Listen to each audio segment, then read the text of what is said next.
நேர்களுக்கு வணக்கம். இன்னைக்கு பார்த்தோம் அப்படின்னா பள்ளி சிறுவர் சிறுமியர் கூட கஞ்சா பழக்கத்துக்கு அடிமையாகி இருக்கிறாங்க அப்படின்னு தான் சொல்லணும்.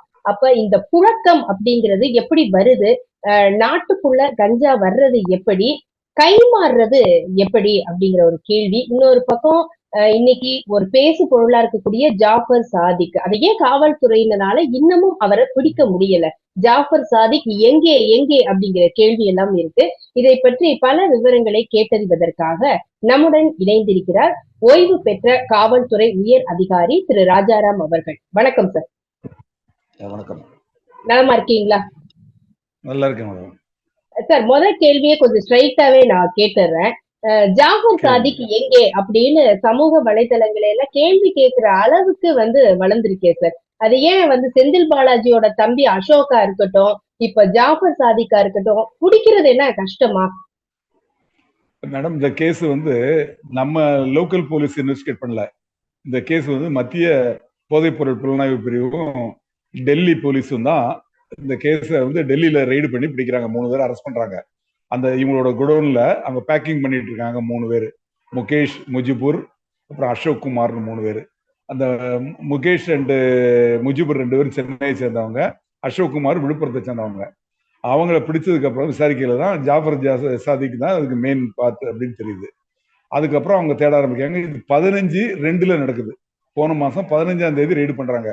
அதுக்கு 1 மாசத்துக்கு முன்னாடியே இந்த மாதிரி இவங்க அங்க இருந்து சத்துணவு மாவுலையும் சத்துணவு மாவு அண்டு இது இருக்கு பாருங்க, தேங்காய் பவுடர், இதோட சேர்த்து மிக்ஸ் பண்ணி இந்த போதைப் பொருளை சிங்கப்பூர் நியூசிலாந்துக்கும் ஆஸ்திரேலியாவுக்கும் அனுப்புறாங்க. இதை நியூசிலாந்து சுங்கத்துறை கண்டுபிடிக்கிறாங்க. கண்டுபிடிச்சு அங்கிருந்து அமெரிக்காவில் இந்த போதைப் பொருள் தடுப்பு அட்மினிஸ்ட்ரேட் பண்ணக்கூடிய ஒரு நிறுவனம் இருக்கு. அவங்கள கான்டாக்ட் பண்ணி இந்த மாதிரி இந்த பொருள்லாம் வந்திருக்கு, எங்க இருந்து வருது அப்படின்னு சொல்லி அவங்க கேட்டிருக்காங்க. கேட்டப்போ அவங்க தான் சொல்றாங்க கிளியரா, இதை மாதிரி டெல்லியில இருந்து அந்த கன்சைன்மெண்ட் வந்திருக்கு அப்படின்னு சொல்லி அவங்க தகவல் சொல்றாங்க. அதன் பேர்ல அவங்க டெல்லி போலீஸை அலர்ட் பண்றாங்க அண்டு மத்திய இது புலனாய்வு பிரிவையும். இவங்க 2 பேரும் இது எங்க பண்றாங்க அப்படின்னு சொல்லிட்டு 1 மாசமா அவங்க வாட்ச் பண்றாங்க.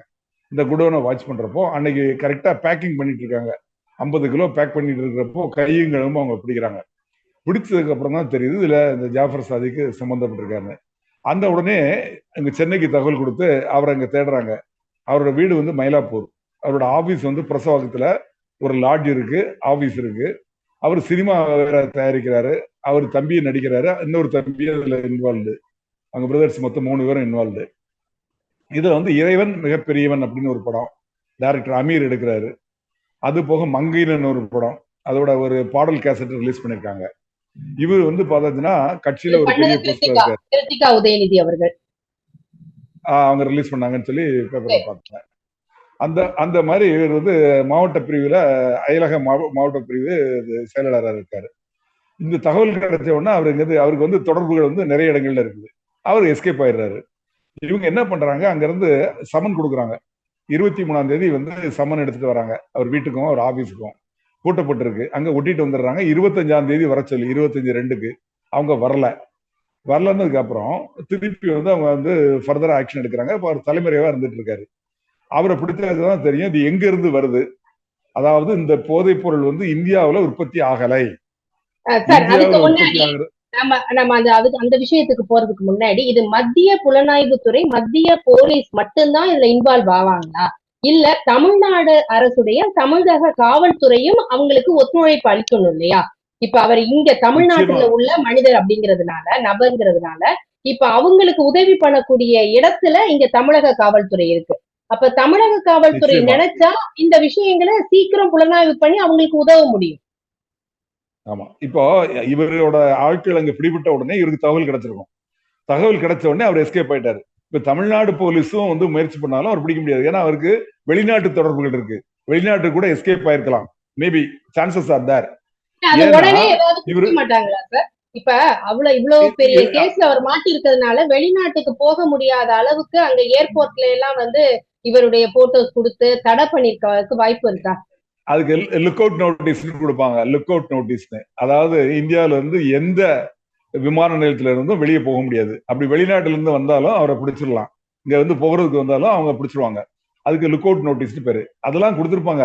பட் இந்த லுக் அவுட் நோட்டீஸ் எல்லாம் கொடுக்கறதுக்கு முன்னாடி இந்த கன்சைன்மெண்ட் மாட்டுச்சு பாத்தீங்களா 15ஆம் தேதி, அந்த உடனே இவருக்கு இன்ஃபர்மேஷன் கிடைச்சிருக்கும்.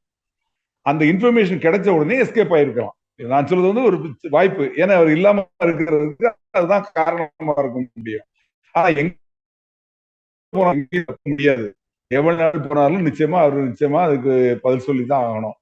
சார், இப்போ கஞ்சா அப்படிங்கிறது இங்க உற்பத்தி ஆகுது நம்ம நாட்டுக்குள்ள அப்படின்னு சொல்றீங்க. இப்போ கைப்பற்றப்பட்ட இந்த பொருள் அப்படிங்கிறது எங்கேருந்து வருது, எங்க உற்பத்தி ஆகுது, எப்படி கைமாற்றப்படுது?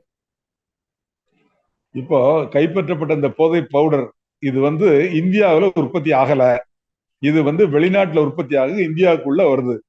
இது அதிகமா உற்பத்தி ஆகிறது வந்து உலகத்திலேயே வந்து 35% உலகத்துல சப்ளை ஆகக்கூடிய போதை பவுடர்கள்ல 35% வந்து உற்பத்தி பண்ணி சப்ளை பண்றது யாருன்னா ஆப்கானிஸ்தான் தான். அந்த ஆப்கானிஸ்தான்ல உருவாகிற அந்த பொருள் வந்து இப்ப நம்ம ஊர்ல நெற்பயிர் எப்படி நம்ம பயிரிடுறோமோ அது மாதிரி பாப்பி செடிகள் அப்படின்னு ஒரு செடியை வந்து அவங்க பயிரிடுறாங்க. அது வந்து கிட்டத்தட்ட 2 அடி 3 அடி உயரத்துக்கு வளரும். அதோட பூ வந்து தாமரை பூ மாதிரி இருக்கும். அதை வந்து அவங்க லீகலாவே பயிரிட்டு அதை வந்து ஃபேக்டரிக்கு கொண்டு போய் ஃபேக்டரி பவுடர் ஆக்கி அது கூட சில கெமிக்கல்ஸ் சேர்த்து அதுலதான் ஹீராயின் பவுடர் உற்பத்தி பண்றாங்க. அதான் நம்பர் 1 அதுதான். மெட்டாபெத்தமீனுங்கிறது அதுக்கு கீழே. இப்ப கைப்பற்றப்பட்ட பொருள் வந்து அந்த மெட்டாபெத்தமீன் மெயினான பொருள் அது. இந்த ஹீராயின் பவுடர் வந்து 1 கிலோ வந்து சர்வதேச மதிப்பு வந்து 1 கிலோ 7 கோடி ரூபாய். இந்த மெட்டாபெத்தமீன் வந்து 1.5 கோடியில இருந்து 2 கோடி வரைக்கும் 1 கிலோ இதோட விலை. இதை வந்து அங்க இருந்து உற்பத்தி பண்ணி ஈரான் இந்த மாதிரி எல்லா நாடுகள் வழியா மற்ற நாடுகளுக்கு சப்ளை பண்றாங்க. அத மாதிரி இந்தியாவுக்கு வந்து அதாவது பை சி தான் சப்ளை வருது. அப்படி வந்ததுல அதானி போர்ட்ல வந்து 30,000 கோடி பிடிச்சாங்க. அதாவது கண்டெய்னருக்கு இடையில வைக்கப்பட்ட அந்த ஹீராயின் பவுடர் 30,000 கோடி ஒருத்து உள்ளதை பிடிச்சாங்க. பிடிச்சதுக்கு அப்புறம் அந்த போர்ட்டையே மூடிட்டாங்க.